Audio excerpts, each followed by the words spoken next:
All right. I am Karla Kyte with the Kyte team at Cross Country Mortgage. I'm a CDLP, and my guest today is Karis Nafte. Got her name right.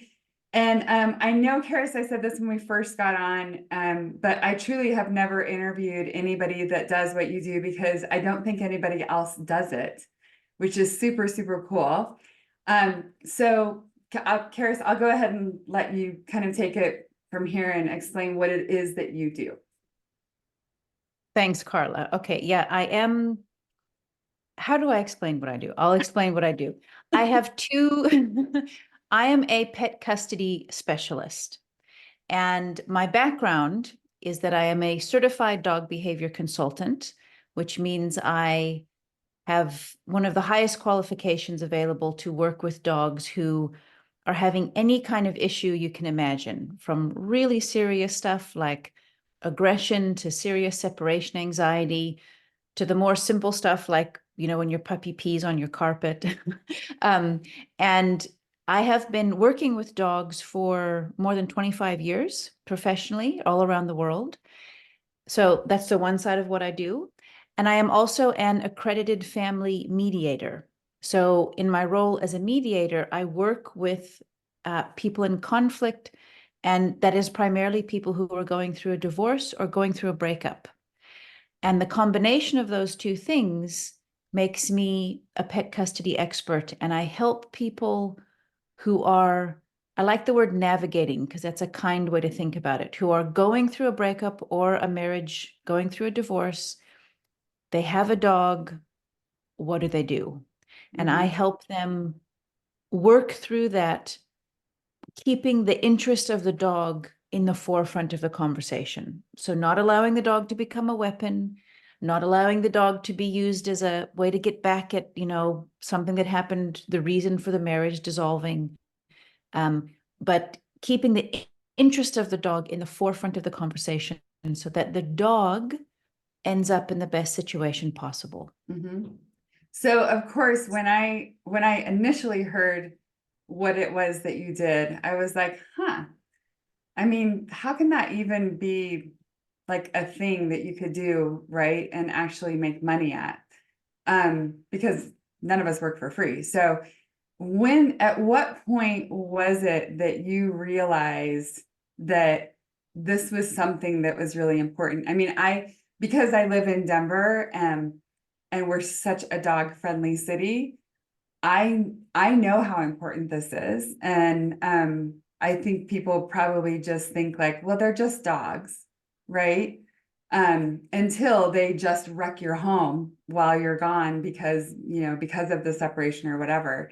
So, I mean, when did you start the dog part of this? Or has it always just been there? It's such a funny story because almost everybody when I tell people what I do, I get that reaction. They're like, but is that really a thing? Yeah.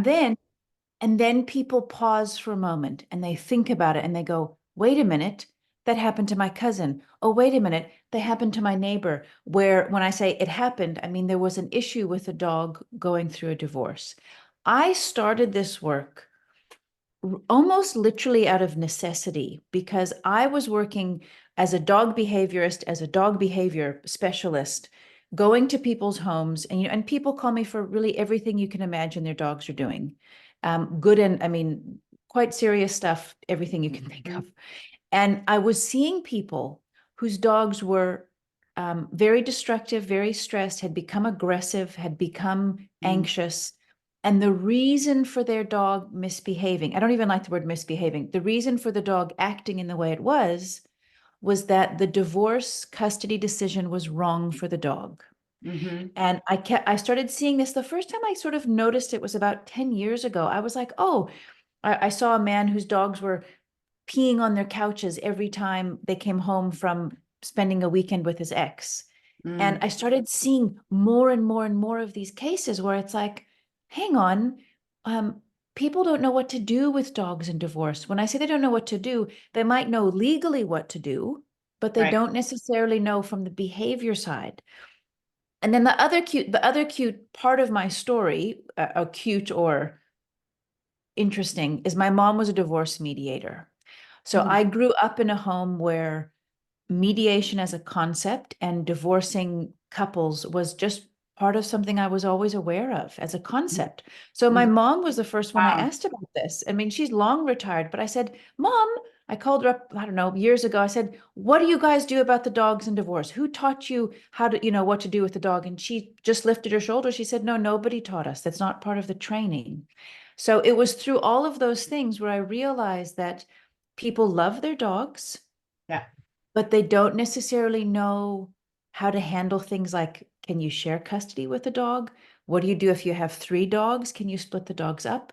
What do you do if you have like a German Shepherd? Or what do you do if you have a Chihuahua? How do you handle that? Because dogs are very different. The breeds of dogs are very different. So all of those things told me that I can work in this space and help a lot of people and a lot of dogs. Yeah. Yeah, for sure. I know when we first had our little Zoom meeting when we were learning about each other and what we did, I was so blown away at some of the things that you said, because I have I have friends who share dog custody, like they do their children. And I know one of the things that you talked about in that was that you can't really do that with dogs. I mean, maybe in some cases it's successful, but typically not in most, right? So, um, do you want to talk about that a little bit? Yeah. I Yeah. don't want to give everything away here, but No. It's a huge, so one of the most common things people want to know about is, can we share the dog? Can we do shared custody with the dog? So the way that I'll answer that is that some dogs can handle it, many dogs cannot. Some dogs can tolerate it, many dogs cannot. So some people do it and they do it successfully. In my experience, interacting with all the clients I do and all the dogs I have over the years, typically dogs will be okay with a shared custody scenario in the beginning. And after a few months of it, you start to see signs of stress from the dog. You start to see dogs who don't want to get in the car because they don't want to go to the other home. You'll see dogs who start to become a little bit kind of snappy and aggressive when they know it's sort of the transition day where they have to go to the other person. mm, Sometimes it can be more subtle where my clients tell me, well, they can see it takes their dog like 2 or 3 or 4 days to settle into a house after they've done a transition.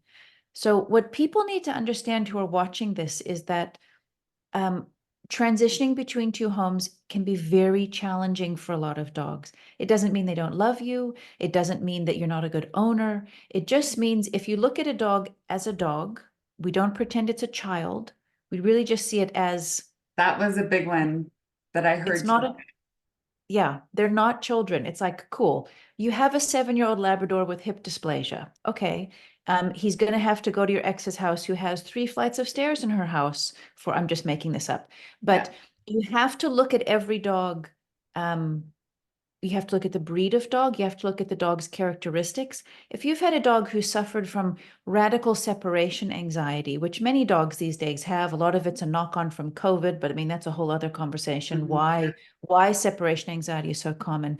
But regardless, if you have a dog who struggled with that, very hard and not very kind and not very ethical to put a dog with that kind of background into a shared custody scenario. Mhm. And a lot of what I see from my clients and talking to lawyers and other divorce professionals is that a funny thing happens when we go through a divorce is that there's sort of this tunnel vision on what do you need to make yourself feel okay. And for you, it might be, okay, I've got to keep the dog. But maybe you're not looking at the dog itself. Mhm. And maybe your ex is a better home. Maybe not. Maybe you're the better home.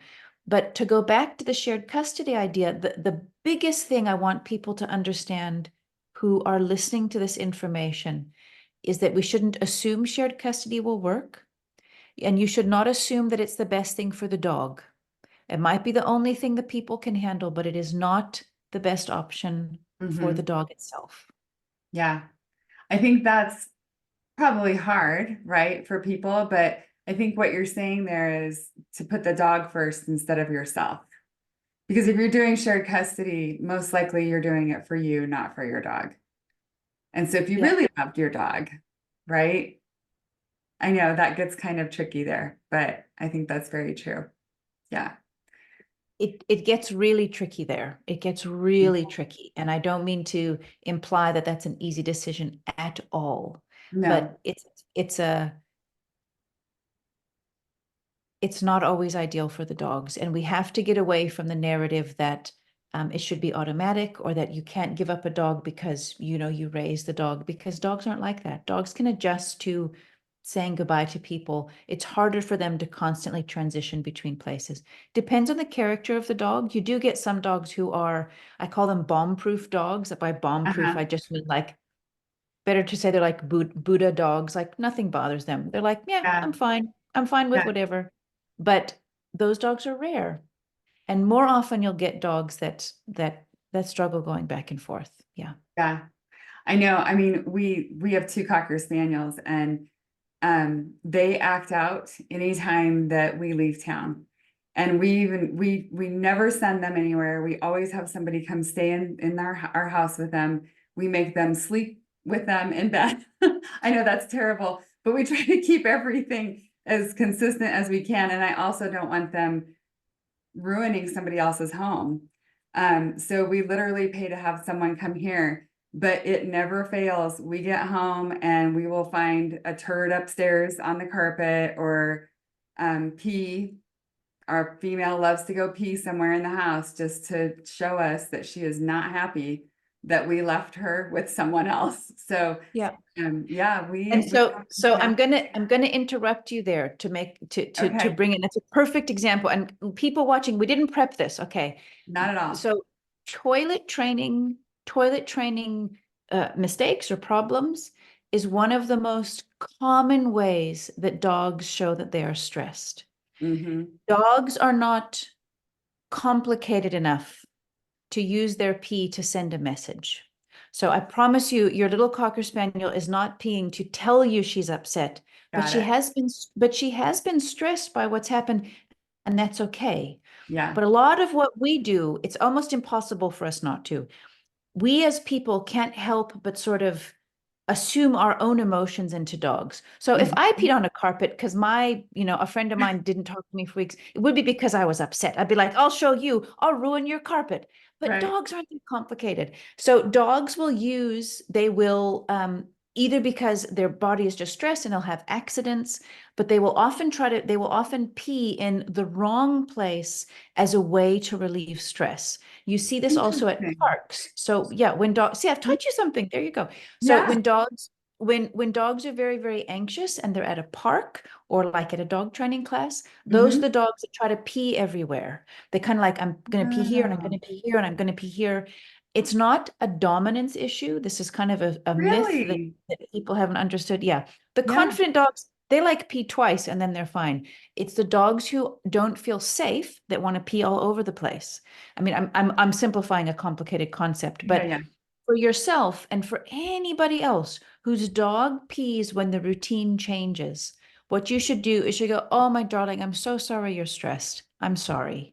Let's go for a walk and get them out a little bit more, because that's all it is. Dogs are not, they are not they don't have enough forethought to like Sure. plan to pee to tell you that they're upset, but it's easy to think that because Yeah. that's certainly what Yeah. a person would do. Okay, Yeah. so you must have huge sympathy if you see a pee and a poo in the house. Have huge sympathy because your dog's really stressed, that's all. Okay. Well, um, well, first of all, our dogs are so spoiled, they never get in trouble for anything. Okay, good.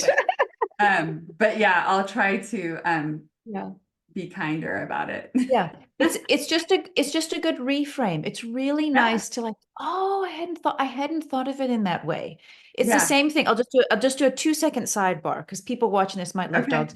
It's the same thing if your dog chews up something when you leave them home alone. That's a common Hmm. thing, right? Like Yeah. you leave, your dog's maybe not used to being home alone and they chew up, let's say, your glasses, right? Here we are Mhm. wearing glasses.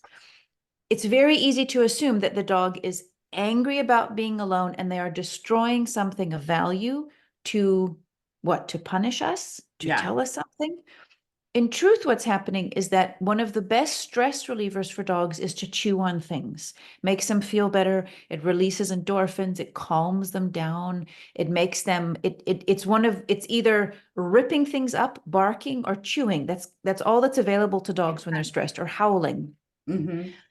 Dogs will chew on something that smells like the people that they care about the most. Mm. So your dog will chew on something like your glasses because it smells like you, or Yeah. your favorite shoes, your favorite gym shoes you wear all the time and smell like your stinky sweat. Your dog will chew not because they're angry, but because it's a comfort. Yeah. That makes Okay. total sense. Makes Yeah. sense.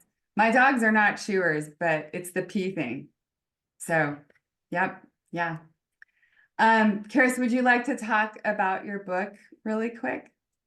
I would love to talk about my book. Yes, Okay. I'm so excited. This is the first interview I've done about my book. Thank you, Karla. Okay, this is very Okay. exciting. Awesome.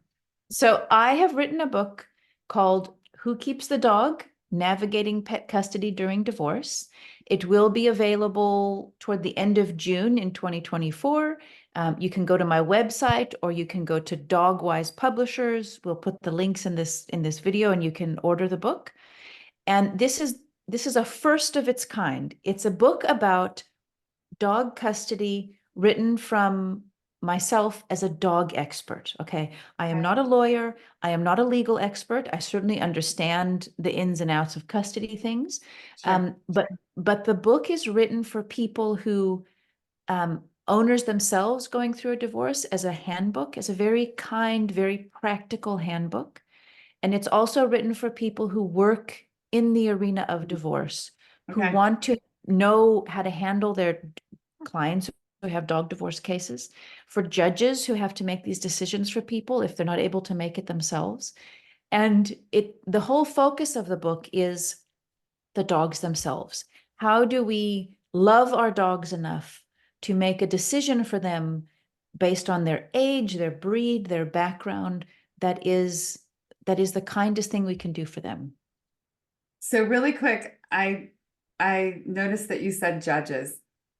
Can we just talk about that really quick, and then I promise we'll wrap things up here, but that really piqued my interest. Yeah. So because we know in a lot of cases that are litigated, it comes down to the judge making these decisions. So since you said that, I'm assuming there's a pretty good amount of judges who maybe aren't getting it right. Well, let's talk. So we have to answer that question. We have to talk about where people live, because the rules are different in different Okay. states and in different countries. Okay. So in Colorado, for example, and in most states in the USA, dogs are considered personal property. They Okay. are in the same category as any item you have purchased, like a lamp or your car. They're not looked at legally, they're not looked at differently. So what this means is that the judge's hands are a bit tied in those states where that whoever can prove ownership of the dog will be awarded ownership of the dog. And that can be proved through like a receipt from who paid for the dog. It can be proved by who signed the adoption papers. Everything legally is always a bit hazy. It depends on kind of the arguments of the lawyers. But in those states where dogs are considered property, or those countries also, that will be the focus of a legal argument. I'm proving ownership of the dog. Now, there are other states, and most notably recently, as of May 1st, 2024, in British Columbia and Canada, where the laws are changing. It's the same in California and Illinois, Alaska, and New York, and it's changing on many states, where the judges can take into account a whole host of factors, not just who owns the dog, but who is the dog most bonded with, who's the better home, who has taken care of the dog throughout the dog's life. And then the judge can make a decision about who is, say, the better owner or the more appropriate owner for the dog going forward.